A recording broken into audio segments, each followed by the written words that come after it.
Speaking of being like people, it's surprising that this has become the big story this morning. We got 6 NFL games tonight, big week 3 in preseason, and I say big week 3 because, we see some stars playing extended action. Cam Newton is going to see his first action tonight. He's going to get to play a lot. Starters are going to play a lot there. We'll see Daniel Jones again because he can't get out of the spotlight because of Baker Mayfield. But Aaron Rodgers shows up for the Packers game against the Raiders tonight, which is being played in Winnipeg, wearing a Canadian tuxedo, rocking it. Fu Manchu, the mustache that he wears, that he has normally. He's got the denim jacket. He's got the denim jeans. He's got the denim shirt. He's got the bolo tie. I mean, maybe he called Phillip Rivers for the bolo tie, but I got to say that's pretty much, hey, I'm committed. We're playing in Canada, so I'm going to wear the Canadian tuxedo. He was embracing the culture. He's better than me. I don't know if I could have pulled that one off, but yeah, man, he was embracing the culture. We bringing the NFL to Canada. He knew because he's Aaron Rodgers, it would garner some attention, and he said, "I'm going with it." You could have pulled it off. You could have pulled it. Wide receivers can pull off anything. It off, but I'm not. I don't think I'm going that far with it. No. Now I've wore some outlandish things. I will say. Craziest thing you wore on the road? Oh man, that's easy. And this was years ago. And people will. I had a pink suit, pink shoes. Top to bottom, everything I had on was pink. Socks, belt, everything. Like bright neon pink. What kind of bet did you lose? Oh, nothing. No, I thought I was fly. Man, you couldn't bet. I wore that because I wanted to. You couldn't tell me anything. I really thought I was fly. Now, in today's day and age, it was really baggy back then, and so it wouldn't look that great now. But you couldn't tell me anything. I was fly. I had some pink ostrich and gator shoes on. Oh man, I was clean. Wow, okay, see that's the life of a baller. That pink ostrich and gator shoes. No, that's. I go into DSW and go, you got 6E wide. All right, you got 6E wide. That's life of stupid. You know what's funny?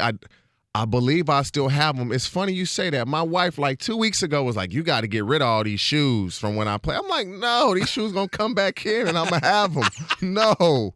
Well, retro's big now. You just got to wait for like retro of the aughts to come back in. Man, when I was in high school, they was wearing flat tops is back in. The little bitty shorts that they're wearing now, I guess that was good in the 70s and 80s before my time.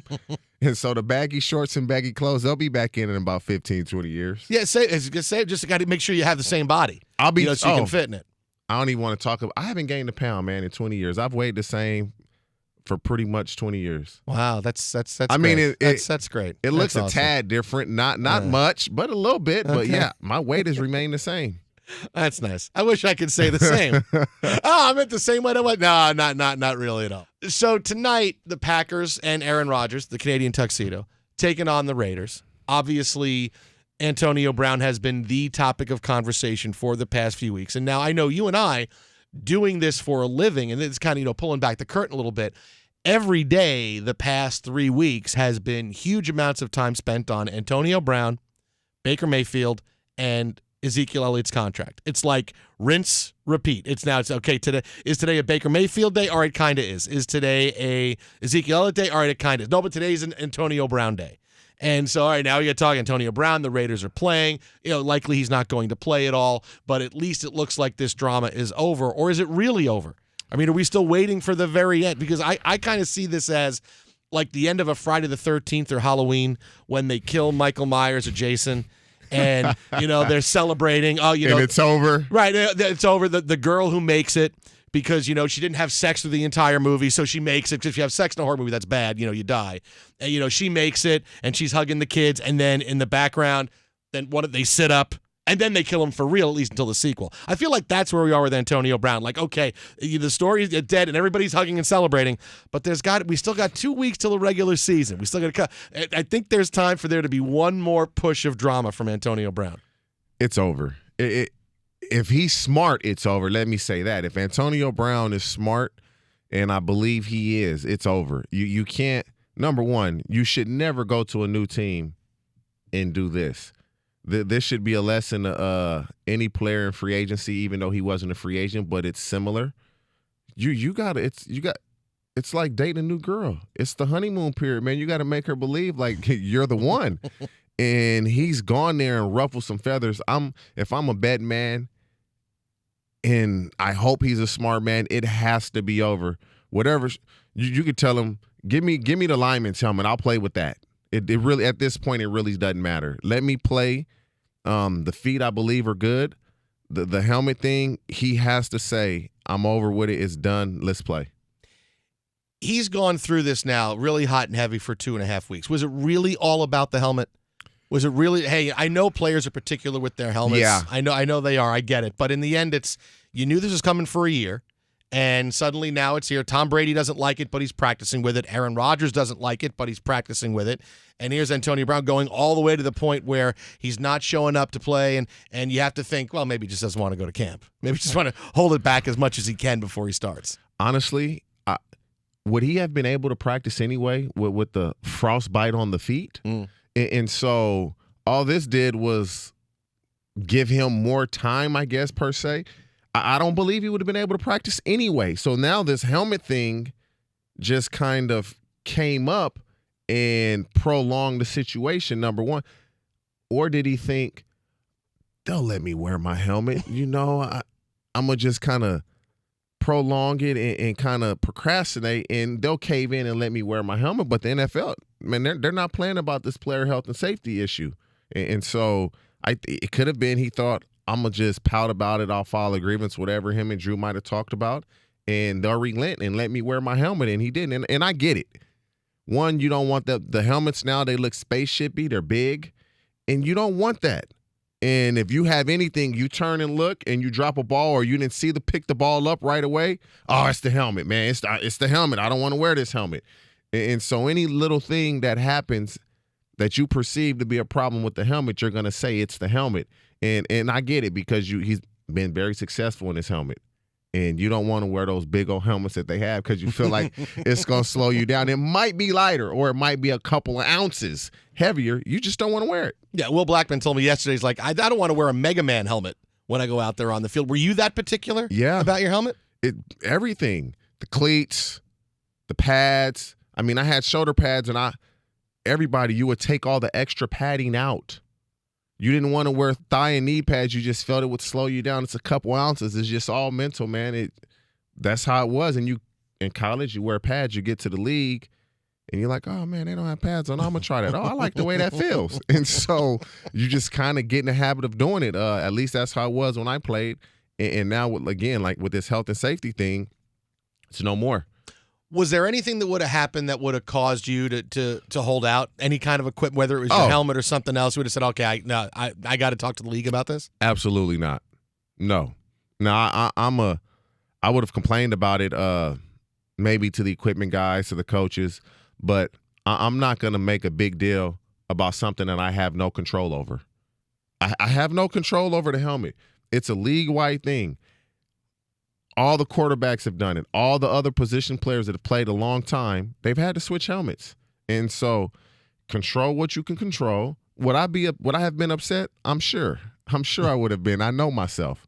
But would I have made a big deal? No. You switch helmets. If it's a rule, it's no different than pregame. You don't have your knees. You have your knees showing. In every game, they have a guy out there, uniform guy. It used to be Merton Hanks. I don't know if you remember Merton. Oh, yeah. Merton Hanks by a neck. Yeah, and David Fulcher in Cincinnati. Mm-hmm. Pre-game. TJ, you got to make sure you get your socks up. You're like, come on, man. Leave me alone. And if you don't, they're going to fine you. And so you pull the socks up. And it's no different than a helmet. You ain't even getting on the field with the wrong. Just do it. You control what you can control. You know the rules. Just follow them. National NFL writer, insider at Sports Illustrated, friend of the show, Robert Klemko, joining us. Robert, you were just like probably a week or two late for TJ Houshmandzadeh's pink suit. It's a real shame, but I've already got all that taken care of. My fiance made sure everything was done months ago. Yeah, but you could have made that switch at the end going, by the way, just so you know, when we get married, here's what I'm going to wear.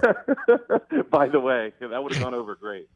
Yeah, when it comes to getting married, it's like, just tell me when we're getting married. You handle everything, you plan everything, I'll show up. Exactly.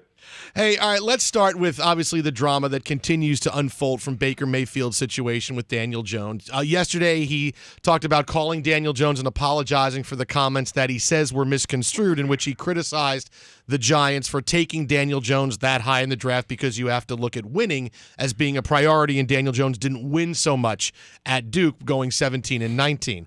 It's kind of surprising to see Baker Mayfield actually back away from something he said, because normally he just kind of says it and owns it. What do you take away from this whole thing? So, I've heard Baker talk about that second part of that quote. I've heard him say those words before when I did the pre-draft series on him for Sports Illustrated, and there was a level of frustration over all the things that he was being questioned about, whether it was his height or the offense he was coming from, because he figured, look, everywhere I go, I win. And so if I meet certain requirements, then why isn't the NFL valuing me in the way that, my college coaches did? And so ultimately, he was proven right. He's the number one pick in the draft. I think his point is that when he was talking about that specific issue, it was later in the conversation, and he wasn't specifically talking about Daniel Jones. And, that happens when you're a writer.